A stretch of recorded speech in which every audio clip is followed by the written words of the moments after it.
Hello, good evening दोस्तों। मैं आलोक Malhotra Malhotra GS centre में आपका स्वागत करता हूँ। जैसे आप देख सकते हैं, BPSC Bihar public service commission, आज हम इसकी चर्चा करने वाले हैं। उससे पहले हम चर्चा करेंगे बीपीएससी का सबसे बड़ा कांड। ये बीपीएससी कांड क्या है? आप देखें कि अभी अभी 67 एग्ज़ाम हुआ है और बीपीएससी ने एक सबसे बड़ा कांड कर डाला।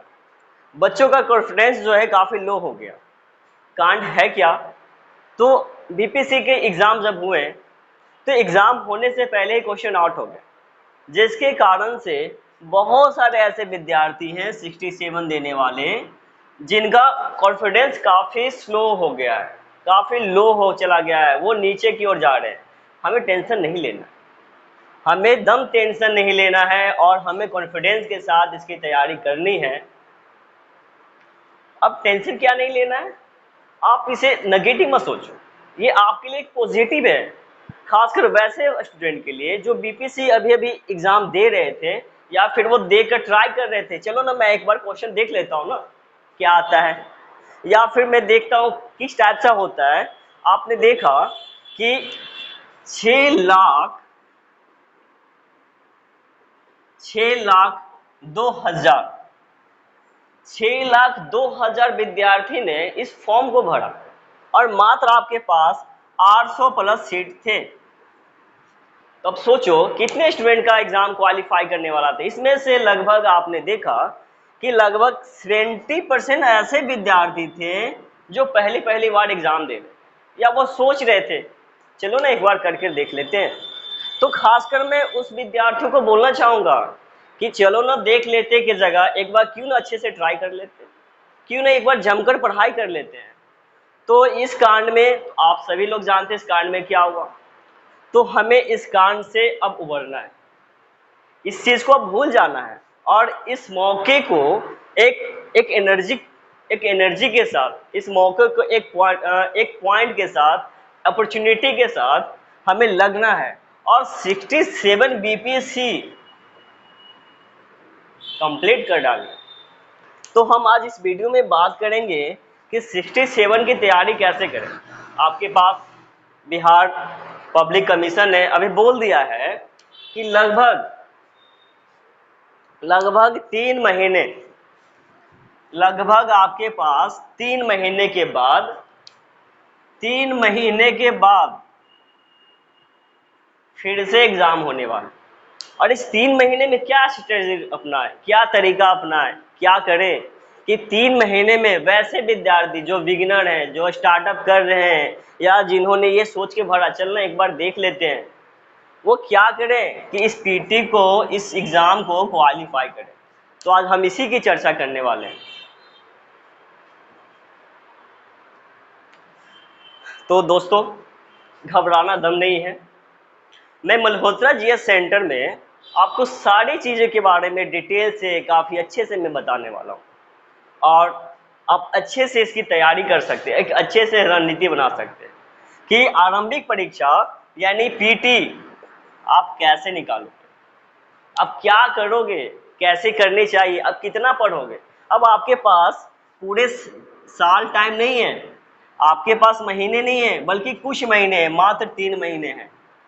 इस 3 महीने में आप क्या करोगे कि 67 बीपीएससी की क्वालिफाई करोगे। तो मैं इस वीडियो में इसी की चर्चा करूंगा।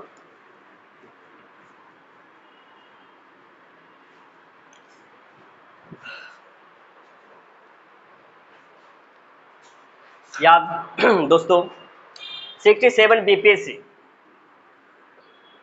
ये बीपीएससी, ये 67 आपकी लाइफ में बहुत ज़्यादा इम्पोर्टेंट। जब आंखों में अरमान लिए हो, जब आंखों में अरमान लिए हो, मंजिल अपना मान लिए हो, जब आंखों में अरमान लिए हो, मंजिल अपना मान लिए हो, मुश्किल क्या आसान क्या, मुश्किल का आसान का जब ठान लिए हो तो ठान लिए। तो हमें इसी एनर्जेटिक के साथ बीपीएससी 67 की एग्ज़ाम पीटी की आरंभिक परीक्षा को तैयारी करना है। तो हम बात करते हैं अब बीपीएससी 67 कैसे करें, क्या करें। सबसे पहले तो हम जानेंगे कि बीपीएससी 67 बीपीएससी होता क्या है, बीपीएससी में क्या क्या सिलेबस होते हैं और ये कितने चरणों में एग्जाम होता है। बीपीएससी का पूरा नाम है बिहार पब्लिक सर्विस कमीशन, जिसे हम बिहार लोक सेवा आयोग कहते हैं। अगर हम बात करें इसकी फॉर्म भरने की उम्र, आयु की बात करें तो मिनिमम जो एज होता है लड़कों में वो 21 साल, मेल कैंडिडेट जो होते हैं उनकी जो मिनिमम क्वालिफिकेशन जो होती है वह 21 साल होती है, और अधिकतम, अगर अधिकतम उम्र की बात करें तो इसकी उम्र जो होती है, इसकी जो उम्र होती है अधिकतम, वो आपकी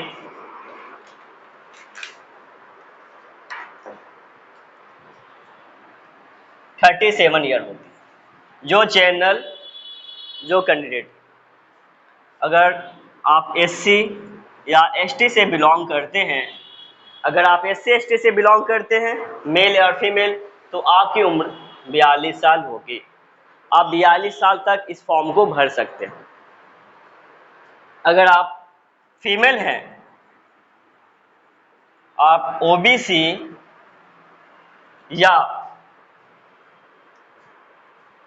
या आप एसबीसी हैं, तो आप इस फॉर्म भरने की एज जो है आपकी 40 साल। तो मिनिमम आयु की बात करें तो आप 21 साल से आराम कर सकते हैं, अधिकतम आयु 37 साल। एससी एसटी कैंडिडेट है तो 42 साल, अगर फीमेल कोई है और जो ओबीसी है या बीसी है तो आप यहाँ पर 40 साल तक भर सकते हैं।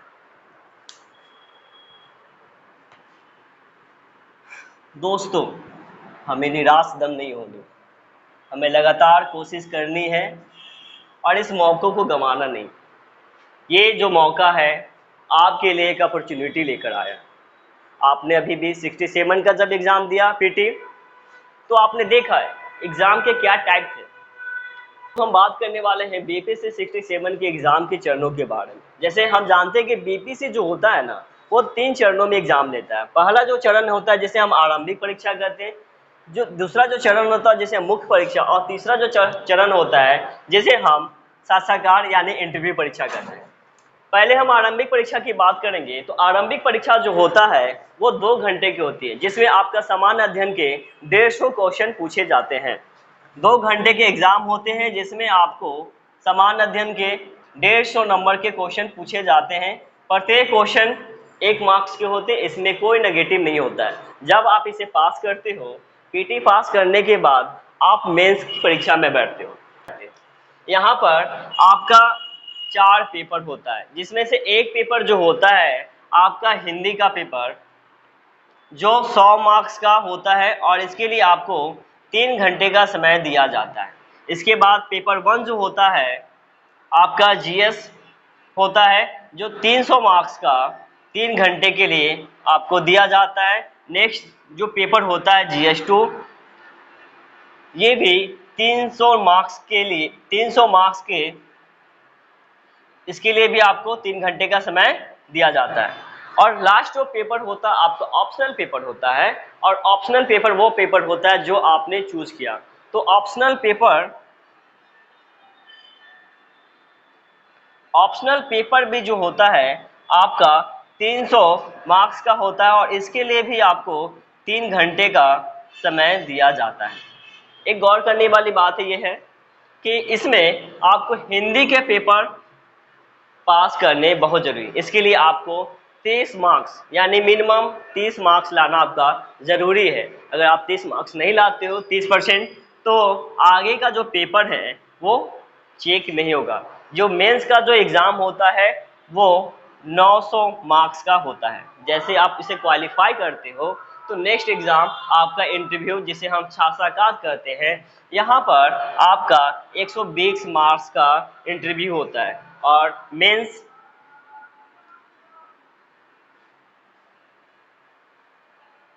और प्लस इंटरव्यू, ये दोनों के मार्क्स जोड़कर यानी 900 प्लस 120 यानी 1020 मार्क्स के आपके टोटल मार्क्स होते हैं। इसी आधार पर आपका मेरिट बनता है और इसके बाद आप बीपीएससी एग्ज़ाम क्वालिफाई करते हैं और बिहार लोकसभा में लोक सेवा आयोग में आप एक अच्छे पोस्ट पर चयनित होते हो और फिर यहाँ से आप एक अच्छे अधिकारी यानी एक अच्छे अधिकारी के रूप में बिहार में आप सेवा देते हो।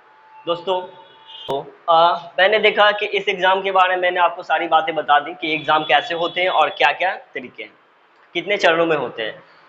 तो हम लोग के पास अभी बीपीएससी की नाकामियों के कारण, बीपीएससी की गलती के कारण हम लोग के पास अब 3 महीने का समय बचा है।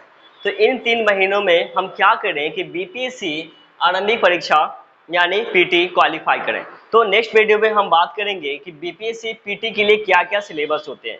हम वैसे ही चीज़ों को, वैसे ही सिलेबस को पढ़ेंगे जो हमारे एग्ज़ाम के लिए काफ़ी इंपॉर्टेंट है।